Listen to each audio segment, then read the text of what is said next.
Good day, and thank you for joining me for another 5 minute time, 5 minute Bible time. Today we'll be looking at the book of First Chronicles. First Chronicles.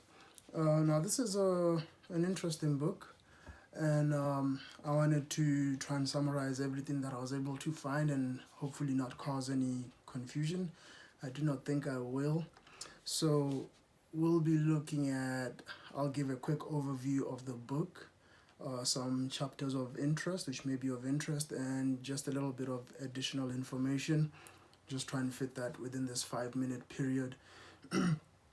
So the book, in looking at it, looks like it was written to people who would have been returning from exile. If you remember, Second Kings ended with the nations or the whole nation of Israel going into exile. So First Chronicles seems like it would be for them so that they'll be able to find their place, and it just kind of gives them a history of everything that had occurred, so that they are able to understand where they came from and what should be happening, because you have to understand that probably in exile they've had children. There are people who are now children of those who were living there before, so they would have to get that history, just also so that they can get a good handle or understanding on God and how to worship Him. So the first 9 chapters of the book are genealogies, and chapter 9 is interesting. That's one I'll consider when giving additional information. Some of the chapters too you consider: chapter 13, when Uzzah died for touching the ark; chapter 15, when the ark was brought the proper way; chapter 17, the covenant with David. You can find this one in 2 Samuel. Chapter 19, David knew a certain king who, when he died, he tried to comfort his son, but that son disrespected the messengers that David sent, which in effect disrespected David as well. Maybe that's one thing to say, when we disrespect a certain person, we're disrespecting whoever they may be connected to. So we need to be careful in our dealing with people. Chapter 20, the Philistine giants. It was not only Goliath, there were other Philistine giants. Chapter 21, the sin of David, the census, which is also found in 2 Samuel. And chapter 23 through chapter 26, the organization of the temple, preparation of the service to the temple. And maybe just to add to that, we should understand everybody has a role. It's kind of like how when we go to job, there is that guy over there who maybe is the accountant, there's the boss, there's the IT guy, there's the financial manager, so everybody has a job that they should be doing.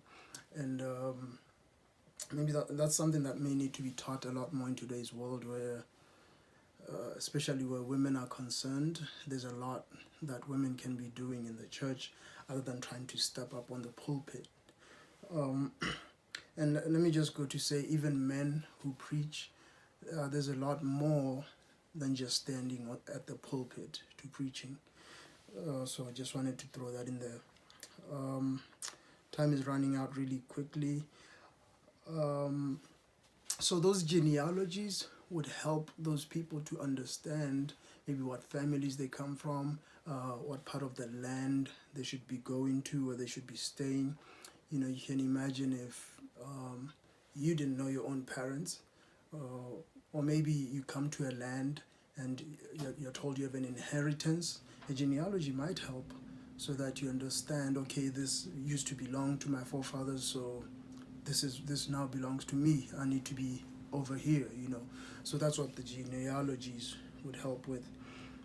Just really quickly, in chapter 9, we have a jump, which shows us these people were returning from exile. And chapter 8 ended with the genealogy of Saul, And then at the end of chapter 9, it gives us that genealogy again. And then from chapter 10, it continues, kind of like where, I think it's First Samuel.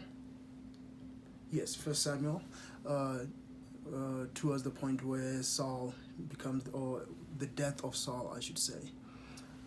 That may be second, so I'm not quite remembering that right now. But it takes us from where Saul dies, and then we're looking at the reign of David. Now, some may think maybe this is the same as the previous account in the books of Samuel, but in those books it's kind of like we're looking at the reign of David like this, and then when we come to First Chronicles, we're taking a closer look. We're seeing a lot more details. So that is what is good to understand about the book of First Chronicles. And just really quickly, because my time is up, this is written to people who are returning from exile, just so that they will know where they were coming from and where they were going. I hope this has been of a lot of help to you.